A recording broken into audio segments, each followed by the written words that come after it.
ইসলাম শুধু প্রতিবাদ নয়, প্রতিকূল পরিস্থিতিতে টিকে থাকার কৌশলকেও শেখায়।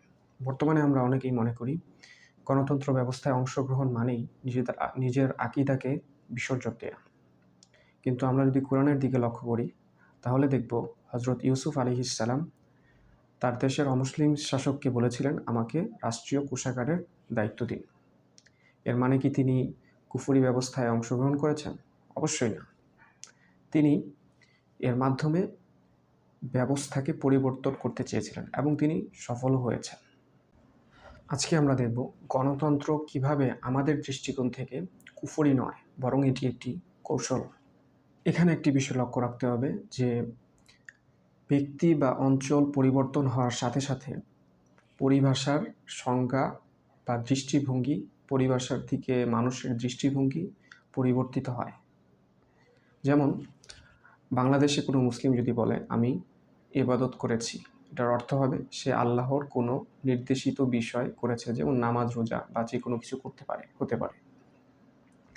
কিন্তু এই একই শব্দ যদি অমুসলিম কেউ বলে, কথার কথা ধরেন আমেরিকার কেউ বলল অমুসলিম, তাহলে এখানে ব্যক্তি বা অঞ্চল পরিবর্তন হওয়ার কারণে এই একই শব্দ ইবাদত করেছি যদি অমুসলিম কেউ বলে, তাহলে এটার অর্থ হবে সে আল্লাহ ব্যতীত অন্য কোনো কিছুর ইবাদত করেছে। শব্দ একটি, কিন্তু অর্থ চেঞ্জ হয়ে গেছে। একইভাবে কোনো মুসলিম যদি বলে ন্যায় বিচার, তাহলে এটা বোঝাবে যে কোরআন সুন্নাহে যেটা আছে সেটাই। কিন্তু এটা যদি কোনো অমুসলিম বলে ন্যায় বিচার, এই একই শব্দ, তাহলে সেক্ষেত্রে হবে সেই দেশের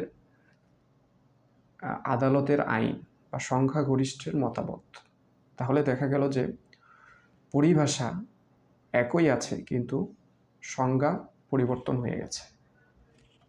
তাই দেশ বা ব্যক্তি পরিবর্তন হওয়ার কারণে যেভাবে পরিভাষার সংজ্ঞা পরিবর্তিত হয়, একইভাবে গণতন্ত্র এর সংজ্ঞাও দেশ এবং ব্যক্তি পরিবর্তন হওয়ার কারণে এখানে পরিবর্তিত হয়েছে। এবার আসা যাক, আপনি ভোট কেন দেবেন। ইসলামের একটি মূলনীতি আছে, দুইটি ক্ষতি একসাথে হলে অপেক্ষাকৃত কম ক্ষতি সেটি গ্রহণ করা। এখন আপনি যদি ভোট একেবারে নাই দেন, তাহলে কি হবে? তাহলে যারা ইসলাম বিদ্বেষী খারাপ লোক, তারা একটি ভোটের ব্যবস্থা করে ভোট দিয়ে খারাপ লোক বিজয়ী হয়ে যাবে। এক্ষেত্রে কি হবে?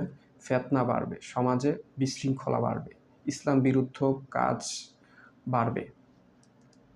আর কোরআন শরীফে আছে আল ফিতনাতু আশাদ্দু মিনাল কতল, যে ফিতনা হত্যার চেয়েও বেশি ভয়ঙ্কর বা মারাত্মক।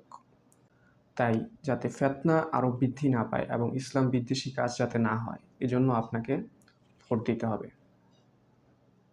তবে এক্ষেত্রে আপনার দৃষ্টিভঙ্গি পশ্চিমা দৃষ্টিভঙ্গির মতো হবে না। আপনার দৃষ্টিভঙ্গি হবে একজন মুসলমান হিসেবে আপনার দৃষ্টিভঙ্গি।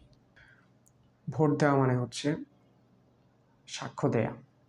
আপনি যাকে ভোট দিলেন, এর মানে হচ্ছে এই, সে অন্য প্রার্থীর তুলনায় বেশি যোগ্য বা কম ক্ষতিকর।